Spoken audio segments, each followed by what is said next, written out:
Welcome to the webinar with Professor Kirsty Spalding today. I am Adjunct Professor Sini Heinonen from Helsinki University, and I will be moderating this session today together with Professor Alfredo Caturano. Would you like to present yourself quickly, Alfredo? Yes, thank you very much, Sini. I'm Alfredo Caturano, Assistant Professor of Internal Medicine, and my research field of focus is diabetes and cardiovascular disease and muscle D. Today we are here with Professor Spalding for her presentation of this unpublished material. So please, Sini, can you introduce Professor Spalding? Yes, so Professor Spalding is a professor of adipocyte biology at the Department of Cell and Molecular Biology in Karolinska Institute in Stockholm. And her lab is interested in the origin and turnover of adipocytes, their progenitor cells, and lipid stores in humans.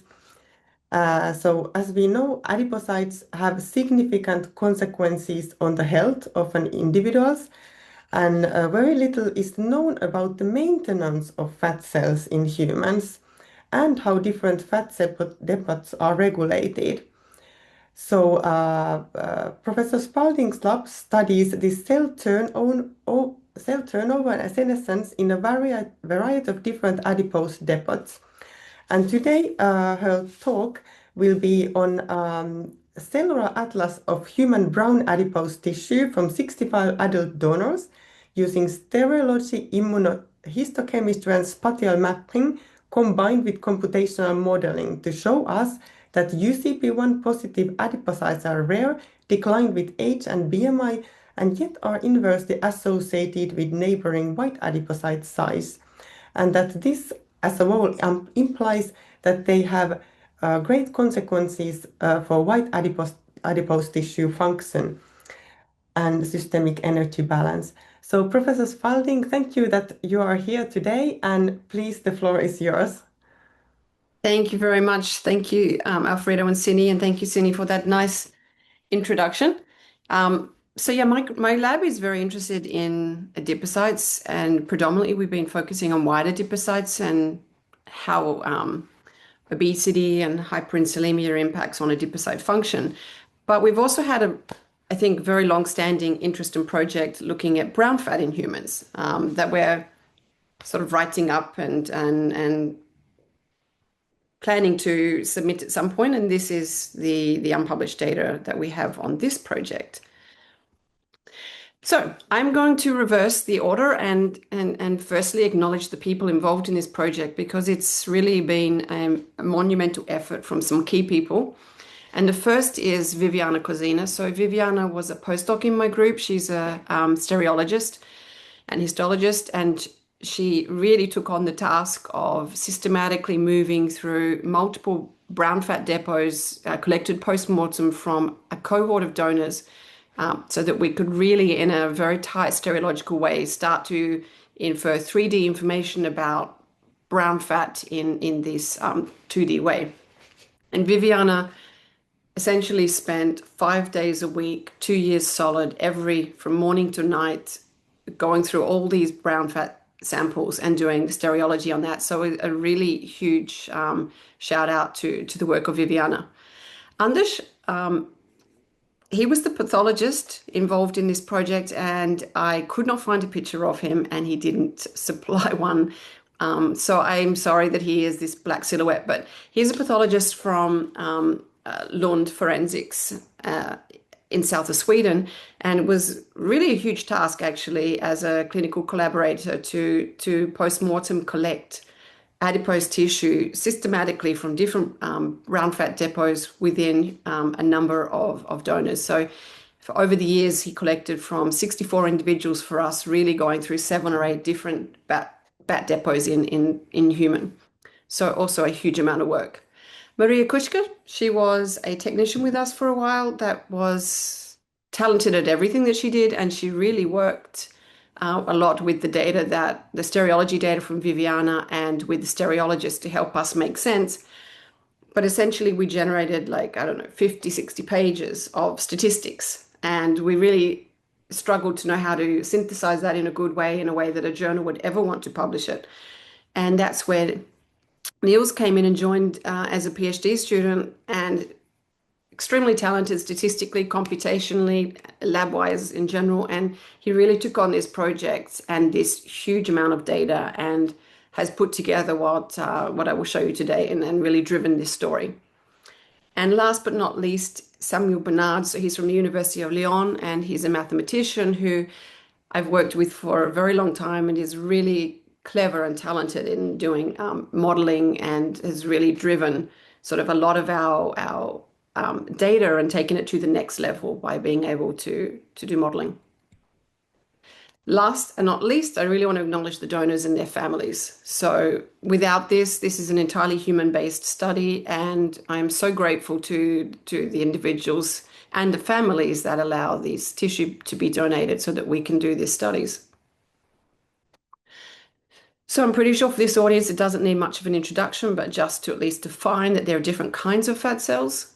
There's the white fat cells that are the majority, and they're the sort of large cells with a giant unilocular lipid droplet, and they're predominantly involved in the energy storage. I mean, they have many other complex roles, but physically, they're more storing energy than burning energy, in comparison to the beige, bright, and brown adipocytes, which have much higher mitochondrial content.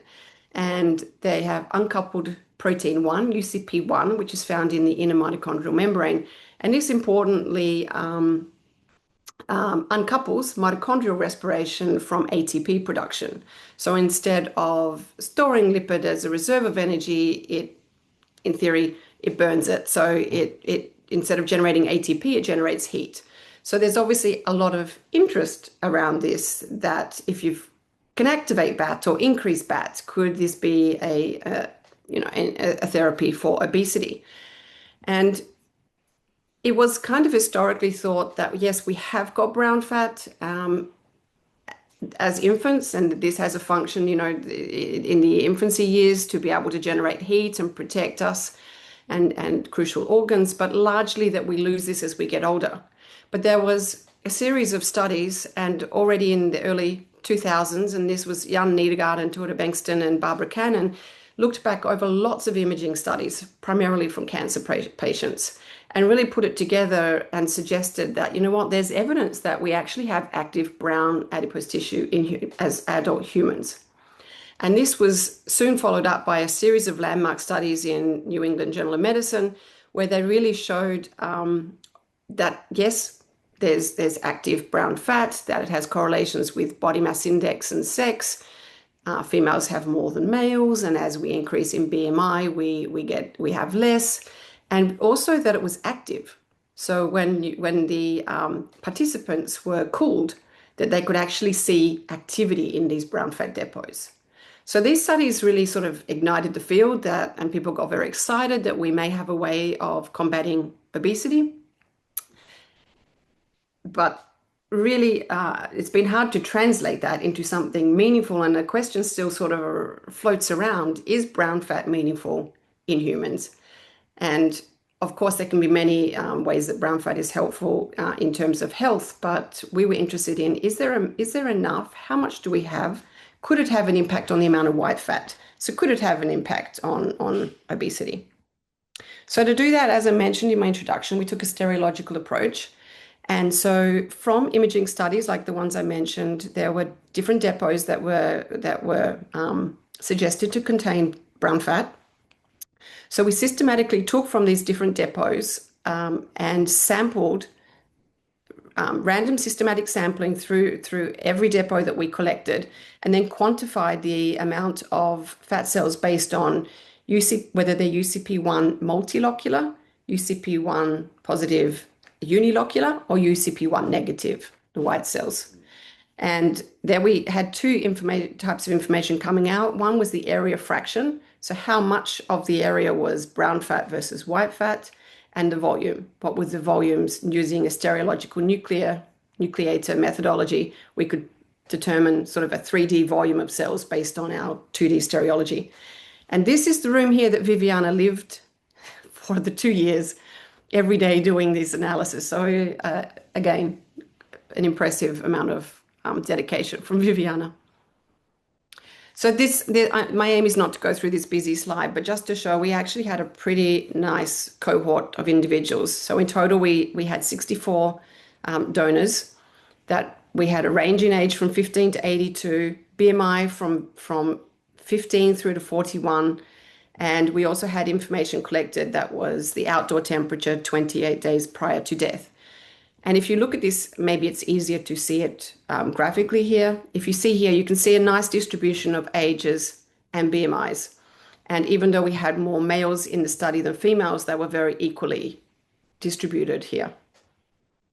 So that was the cohort. How we defined in the stereology, this is just some examples of what we called a UCP1 negative unilocular cells. So these were our white fat cells, were negative for UCP1 and unilocular. You can see here that we could see UCP1 positive cells that were unilocular, and we also classified as UCP1 multilocular.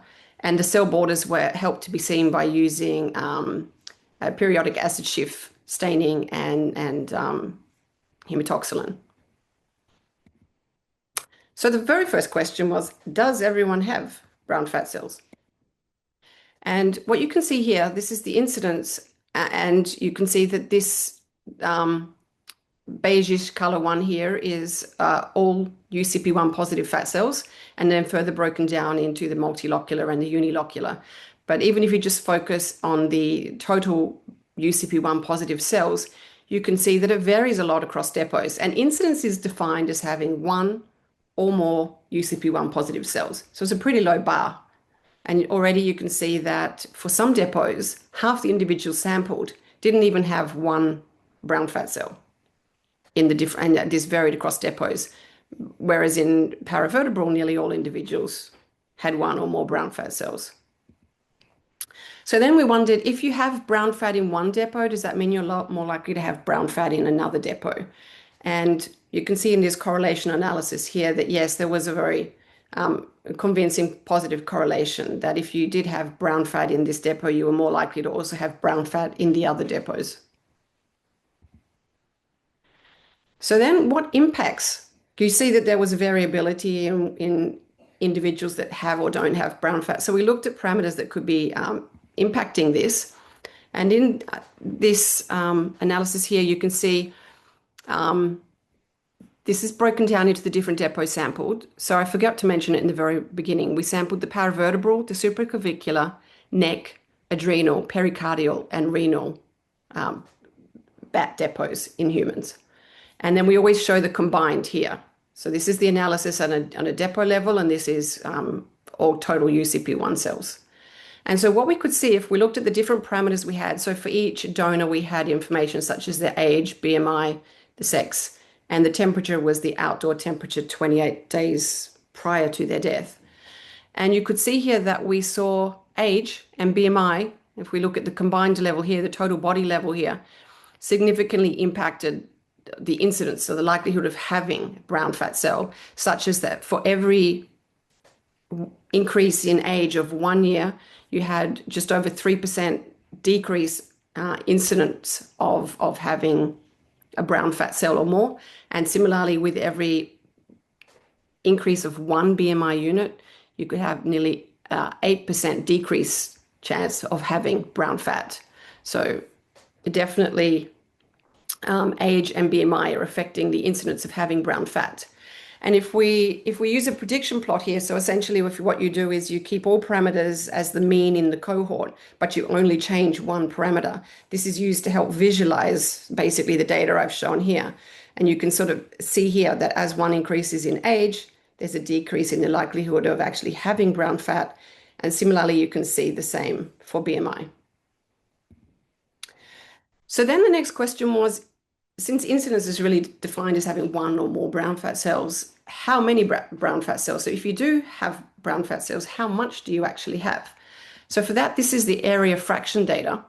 And so essentially you can see here in this plot, again, it's stratified into UCP1 total, so all UCP1 positive cells versus multilocular and unilocular. And this is the area fraction of white fat cells, the UCP1 negative. So you can see that even in these putative brown fat depots, they are predominantly composed of white fat cells, which is different to most lab mouse studies. And again, if we looked at, if you have a lot of brown fat in one depot, you're likely to have more brown fat in another depot. Again, in this correlation analysis, you can see here that just like incidence, it's the same. In fact, I would say stronger. So that if you do have brown fat cells in one depot, you are more likely to have brown fat cells in the other brown fat depots. So similarly to incidence, we looked at what is associating with how much brown fat that we have. And again, you can see in these incident rate ratio plots, you can see that age and BMI very much impact. So if you look at the combined amount of brown fat, you can see that with every year that you go up, you lose almost 3% decrease in the amount of brown fat cells you have. And similarly, for every 1 unit in BMI that you go up, you have an almost 8% decrease in the area fraction. We also see a decrease as temperature goes up. We see a decrease in the amount of renal UCP1 positive. And again, if we model these using a prediction plot where you keep all the parameters the same and you just alter either age, BMI, sex, or temperature, you can see again for these two parameters that are very much driving the decrease in fat we see, age and BMI, you can visualize here that as we increase in age, we decrease the amount of brown fat we have. And as we increase in BMI, we also decrease the amount of brown fat we have. We broke this up into multilocular and unilocular cells just as a side note, because it's quite interesting that, again, as we saw, if you look at the combined depots, both multilocular and unilocular cells go down with age. They go down with BMI for the multilocular cells, but we don't see that in the unilocular. And actually, in comparison, we see that as temperature, when the temperature goes up, you actually significantly decrease the multilocular cells in the adrenal depot. Whereas there's sort of almost a trend for the unilocular to go up, sort of supporting the notion that you've got this transition of going sort of from a unilocular to a multilocular state when activated, and then a little bit like what's seen in mice when they are reared in thermoneutrality and you get this movement from multi to unilocular. So then we're interested in, can this about energy expenditure actually have physiological significance in terms of the white adipose tissue mass? So to do that, we ran a number of simulations, and basically we used a number of different input data to run this. And this was the brown fat volume. So this was a study by Leitner that estimated the amount of brown fat volumes in human. So this was a human study. And so using that and our area, so this was total, they estimated total brown fat volumes. And then using our area fraction, so what fraction of these brown fat volume is actually, UCP1 positive cells, with the cell size data that we had. And so this is from our data, and this is from published data that have estimated the energy consumption of UCP1 positive cells.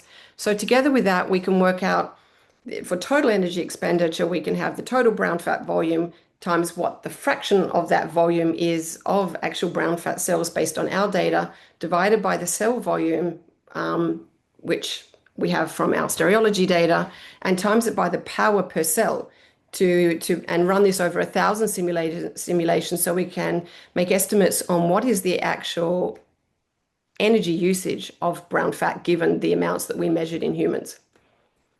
I hope you followed that. It's a mouthful. So essentially, this is what the modeling showed for the combined depots, and then modeled on each individual depot. And what you can see here, this is in kilocalories per hour. We can see that roughly at the total body level, across our cohort, there was a base usage of about 20 kilocalories per hour. So roughly a quarter of an apple per hour, our brown fat would be burning. We had one case, there was one individual that wasn't included in the stereological analysis that I've shown you so far. But this was a male individual aged 18 who actually was intoxicated and was outdoors during a Swedish winter and died of hypothermia. So this individual was exposed to, it was about -3.5 degrees that night when he was found, and he'd been exposed for about 8 hours and was actually still alive when found with a core body temperature of 23 degrees. He unfortunately died when he was taken to hospital and slowly warmed up, but died at 30 when it was +33 degrees. So there was an extended period of hypothermic exposure in this individual. And the stereology, the histology was striking. There was so much browning in all the depots in this individual. So then we were interested in, if we modeled based on this sort of extreme activation of brown fat, what does it look like then? And so we matched this with a donor, a matched donor from our cohort that was around the same age, same BMI, and obviously same sex.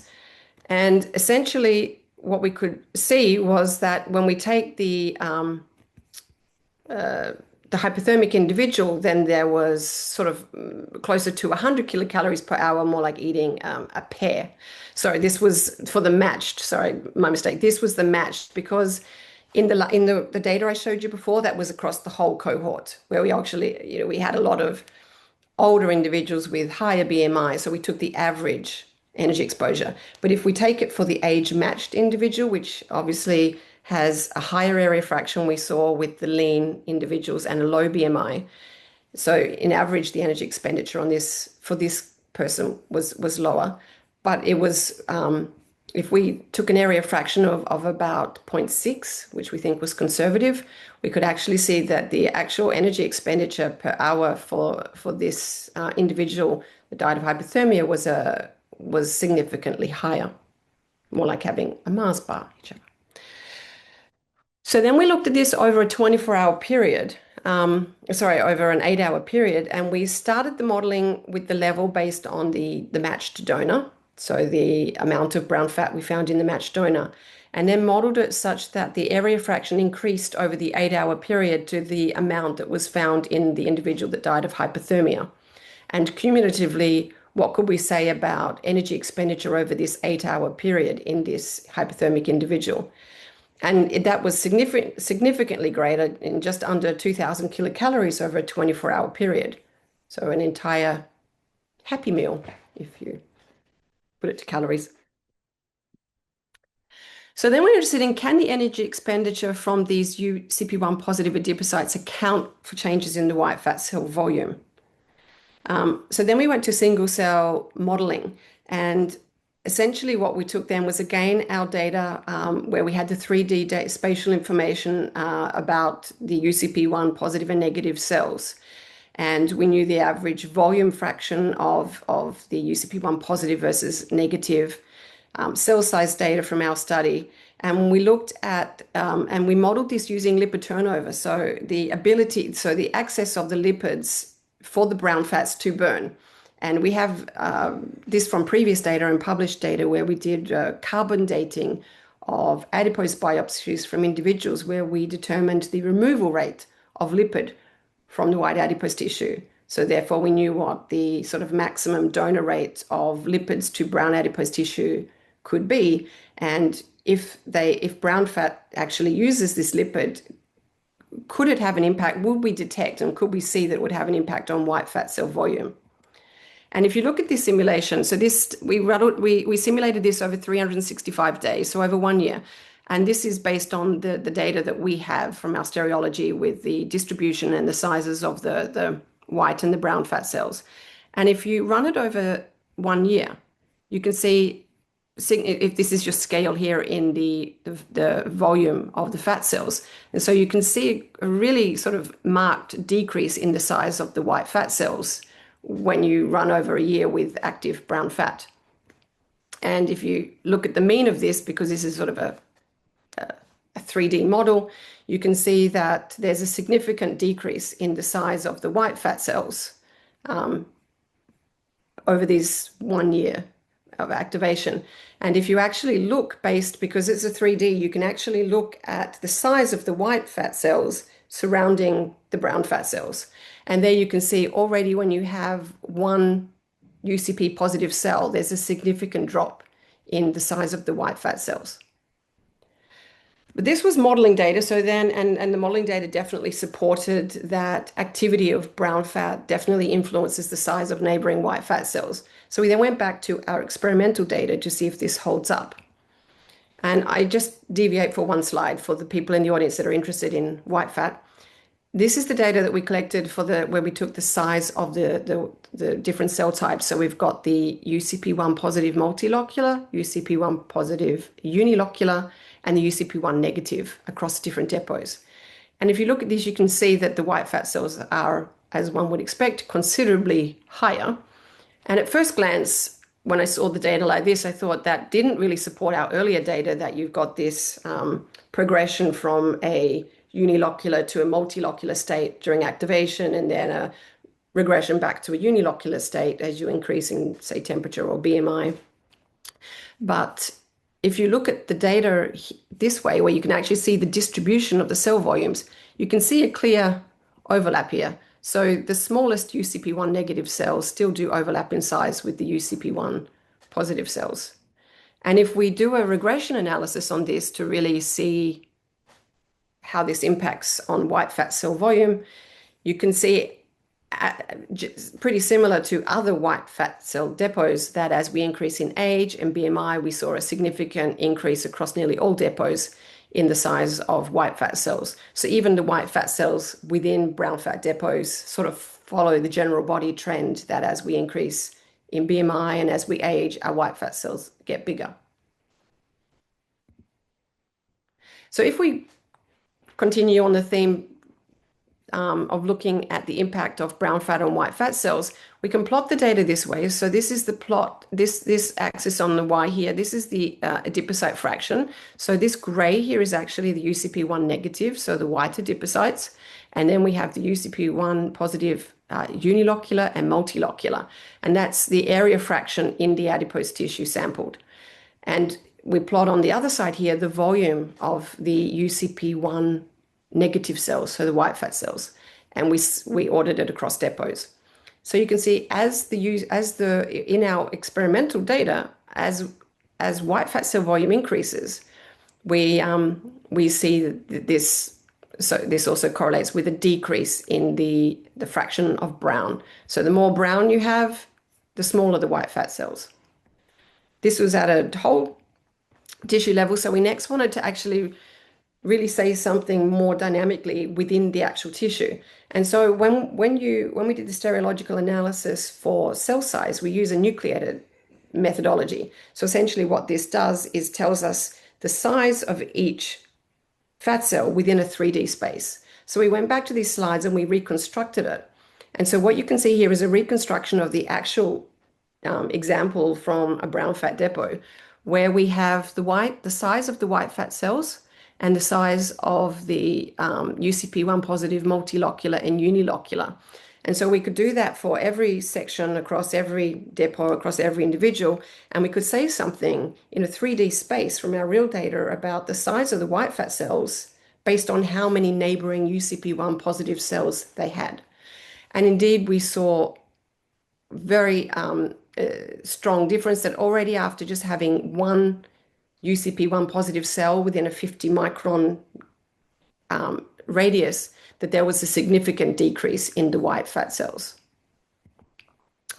And if we actually go back to this analysis where it's basically we look at the different parameters and see how well they contribute to the goodness of the fit of the model to give some idea about the relative weights of the different parameters, you can see here that I've shown you before that we saw a decrease in the amount of brown fat with age and with BMI, and it was different across depots. But if you add UCP1 neighbors into the regression, it's dominating. So really, the amount of UCP1 cells explains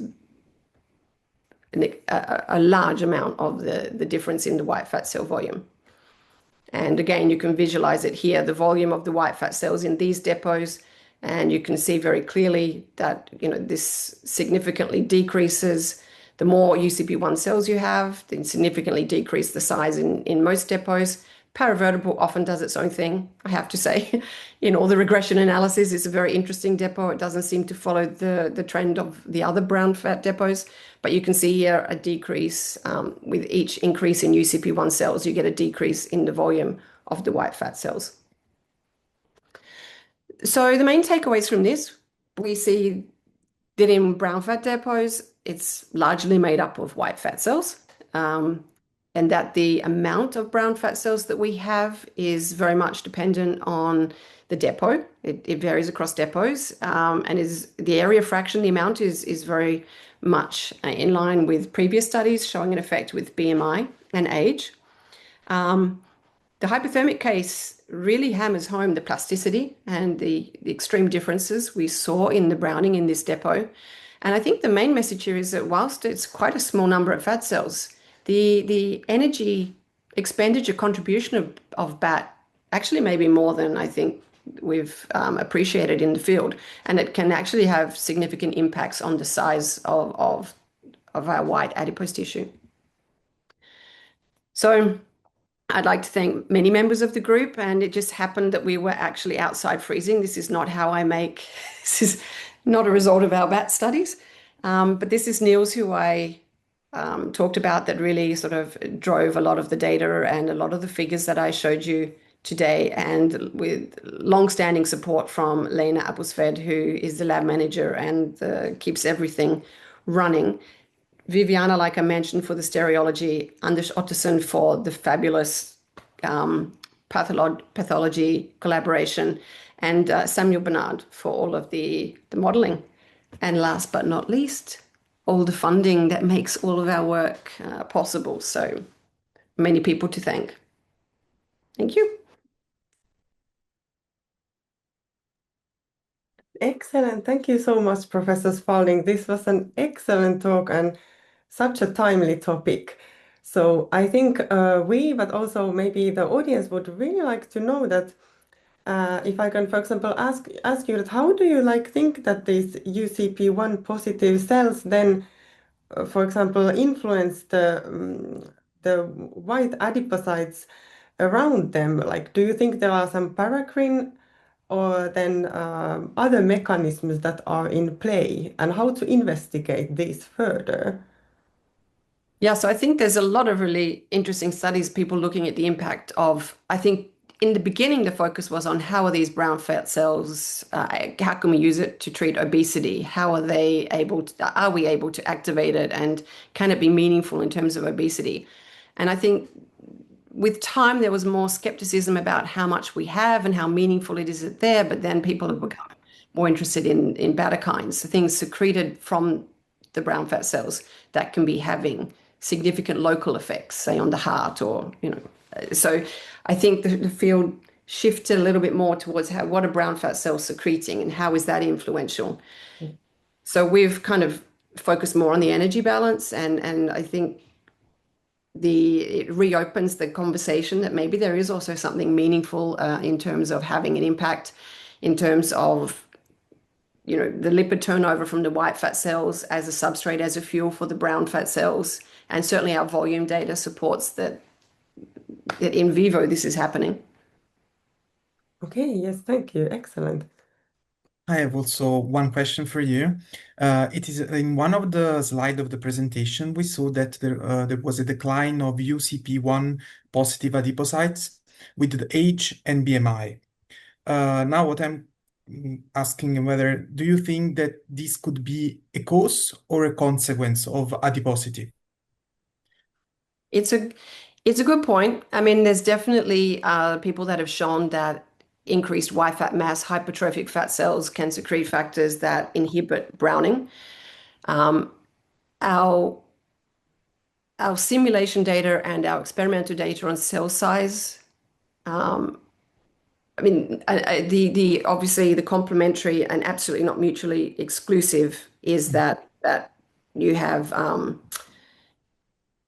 adiposity is actually, and aging, you're just decreasing the recruitment of brown fat cells, and they're not in any way mutually exclusive, but our data definitely supports that it's not just a thing of hypertrophic fat cells inhibiting browning, because if you look at males, on average, males had larger white fat cells than females, but we didn't see a striking difference in the brownability, if you would, between, based on this fat cell size. So I think our stereology data in terms of the size of the white fat cells around the brown fat cells and the differences between the sexes is not necessarily like saying that it's just that hypertrophic fat cells are inhibiting browning.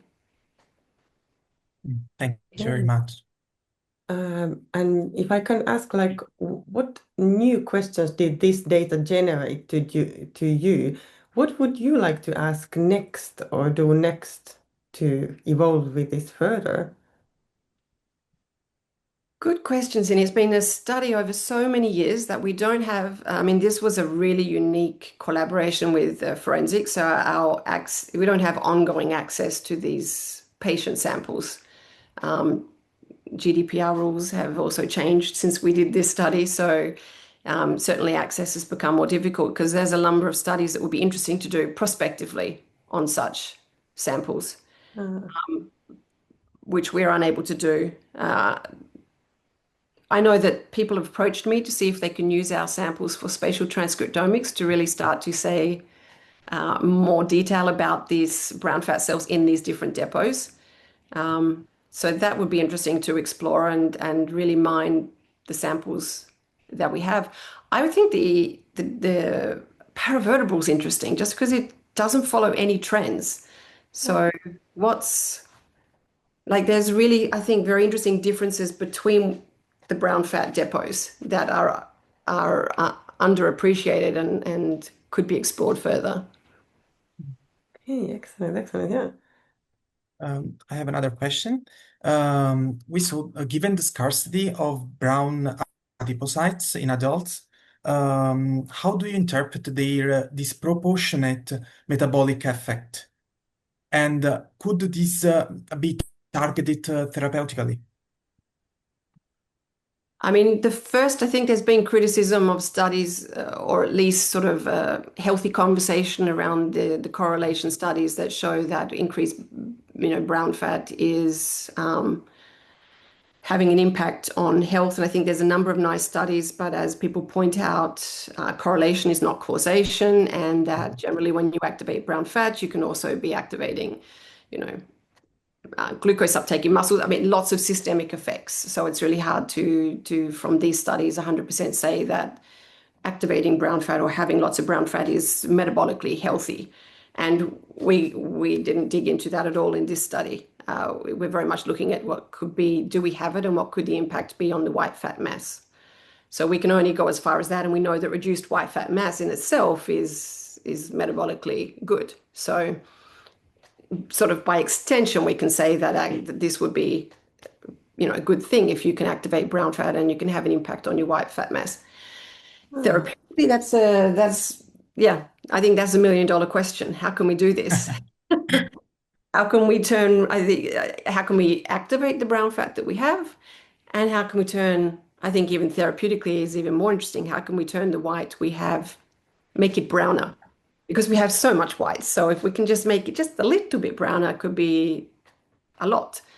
I think some work that Camilla Shealy did where she looked at these swimmers that were winter swimmers in Denmark and looked at, that was interesting because I think I was expecting that these winter swimmers would have a lot more brown fat, which they didn't. It could be activated more, but it didn't, unlike exercise, which maybe sort of, you have a basal increase in energy expenditure beyond the period of exercise. The brown fat seemed to really increase energy expenditure in the brown fat depots more in the cold swimmers, but this didn't spill over to baseline whole day levels. So how do we continuously, in a way, activate brown fat? Because unlike exercise, it might not be enough to just, have a small burst. Yes, indeed. And it comes also to this kind of a question that how to really either preserve the brown adipose or UCP1 positive cells, how to prevent them declining with age or BMI. So what to do? But I think it's maybe still a lot of like hot topic in the research. Or what would you say? Yeah, absolutely. I mean, and there was an early study, I forgot the name now, Phil Heaton, I think, Judith Heaton, back in 1972, and she did a nice stereology study in infancy through to adulthood. And you could really see there was no sort of UCP1 staining or whatever, but you could definitely see from these pictures. I mean, there's so much brown fat as an infant. So yes, that we are seeing it in adulthood, and it'd be great to make some meaning of that and to make it more robust. But you're right, if we can somehow not lose all those stores we have, would be great. But Yeah, but also I think it is important probably to understand the function of VAT, because then when you understand, you know what it secretes, what are the mechanisms of this browning of the white adipose tissue. So then those can be utilized then for novel therapeutic targets maybe. So somehow like mechanistical or studies. So I think this is a really, really like important and interesting field in this topic. And yes. yeah, no, I agree. I think the brown, I am very interested in the browning of the white. I think that would be very cool. But I know many people, I mean, this is a hot area. So Yeah. people are trying.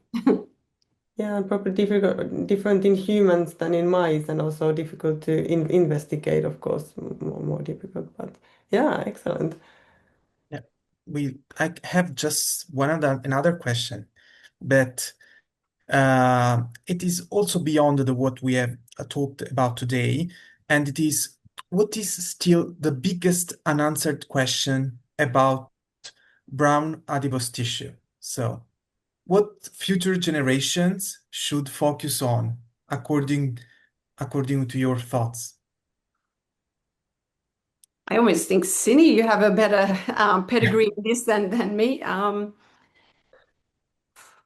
I mean, I think it's very interesting what is being the action of the brown fat, irrespective of the mass of it. I think there's, clear support that brown fat is having its own secretory profile that's impacting, and to better really understand what that is. And I mean, there's obviously therapeutic options there if you can really identify beyond sort of an energy expenditure model, actual what brown fat is doing in terms of metabolic health. We're not digging into that at all, but I definitely know that many are, and I think that's an extremely interesting and fast-moving space. So I think there's a lot left to be done in that area beyond the energy expenditure, but really trying to harness more how is brown fat. And to get back to your point, Cindy, like if we have it as an infant and then we lose it, is there a meaning to that? Like we always think about brown fat as being good, but until we really understand what brown fat is doing beyond energy expenditure, I think these are the key questions to better understand what it is doing, and do we want to ramp that up?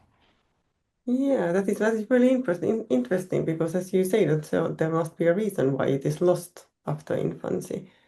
I mean, one theory is that it's there to protect our organs before we, when we're so naked and bare and the organs are exposed. So it's a temperature thing. But so then one can argue there's a need for it then, and there's not a need as we get older. But I mean, these are all speculation, and I know that there are others that suggest that I think I feel terrible not citing the person, but in this study that looked at brown fat, it was quite an old study, and then they saw a spike they saw in older age. And that was attributed to potentially as we get older, we have a harder time to keep core body temperature. And so this, with increased people, the elderly having increased susceptibility to hypothermia. So maybe this is the body's way to, I mean, it's, deconstructing and reconstructing. So it's very speculative, but it could be that we lose it not because it's bad, but we just lose it because we no longer had the same need as we did as an infant. But I think these are the important things to understand what it's doing. So I don't necessarily think that more is better. Yes, yes. But also very interesting, like that there can be, like for example, these individual differences, and it was quite striking when you showed that histological from this hypothermia patient compared to another one, so that maybe like certain conditions could even activate, even though that was not beneficial, of course, in that sense. But like understanding this more, it will be really, really interesting. Yeah. It was hard for us. I mean, one caveat of our study is that when we looked at temperature, so temperature may be underappreciated in our study because unlike, the most of the imaging studies that are really controlled in a way, you're really getting chilling the person down, seeing the activity. In our case, it was all retrospective. It was based on average outdoor temperature. We settled on 28 days. We could have chosen any range. And, people largely live in the Nordic countries. We're living in well-heated apartments, wearing appropriate clothing. So, I mean, it was a very crude estimate of temperature exposure for each individual. So I think that's why the hypothermic case was so striking, because in this particular case, we absolutely knew this person was exposed for this period of time. Yeah. Yes, excellent. Is there anything else, Kirsty, that you would still want to say or about your field or anything or? No, just apologize for those that thought they were going to hear about adipocyte senescence, because I know I switched title and I didn't talk about senescence at all, but Yes, but I think this was a really timely and excellent topic. But Definitely. then we would really like to thank you for your time and for the excellent presentation, and hope to hear of your new studies soon, also like online and published. So thank you so much for joining us today, Kirsty, and everyone. I wish you a very good day. Thank you so much. thank you. Thank Thank you you for very the invitation. much.